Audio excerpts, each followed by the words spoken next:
খুলনার Daulatpur jute mill প্রায় ১.৫ মাস ধরে এখানকার শ্রমিকরা কর্মহীন সময় কাটান। কাঁচা পাট না থাকায় উৎপাদন করতে পারছে না মিলটি।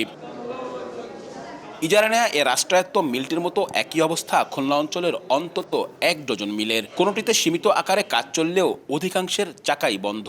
এমন অবস্থায় শ্রমিকরা রয়েছেন কাজ হারানোর শঙ্কায়। ১ থেকে ১.৫ মাস আমরা বসে আছি, আমাদের কাজ নাই। সামনে মাহে রমজান আইছে, এখনো আমাদের ভবিষ্যৎ অন্ধকারে পড়ে আছে। এই পাট ক্রয় করে বর্তমান যে বিক্রয় দর, সেই বিক্রয় দরের সাথে মিলিয়ে এই মিল চালার কোনো আশঙ্কা নেই।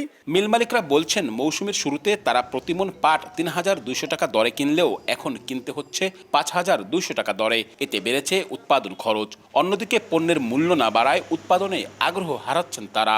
যে হারে পাটের দাম বাড়ছে সে হারে আমরা বিক্রি করতে পারতেছি না, তো ডিস্টেন্সটা অনেক হয়ে গেছে।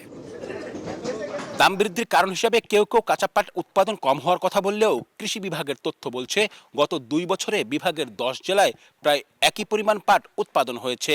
সেক্ষেত্রে মিল মালিকদের অভিযোগ, ব্যবসায়ীদের অনেকেই পাট মজুত করে সিন্ডিকেট করায় দাম বৃদ্ধি পাচ্ছে। সংকট সমাধানে নতুন সরকারের কাছে দাম নিয়ন্ত্রণ, ভর্তুকি সহ নানা দাবি মিলারদের। মিলের প্রোডাকশন ক্যাপাসিটি আমার ১৫০ টন, আমি কোনো মতে ২০ টন ২৫ টন চালাচ্ছি।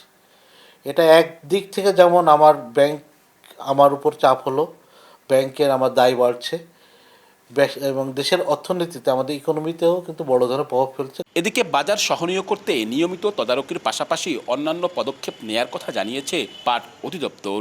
যেসব ব্যবসায়ী বিনা লাইসেন্সে পাট মজুদ রাখছে তাদের বিরুদ্ধে আমরা আইনানুগ ব্যবস্থা গ্রহণ করছি। আমাদের কার্যক্রম এভাবে চলমান থাকবে যাতে ভবিষ্যতে পাটের বাজারটা সহনীয় পর্যায়ে থাকে। খুলনা অঞ্চলে মোট ২০টি পাটকল রয়েছে। এসব কারখানায় প্রতি মাসে গড়ে ২৫,০০০ মেট্রিক টন পাট পণ্য উৎপাদিত হয়।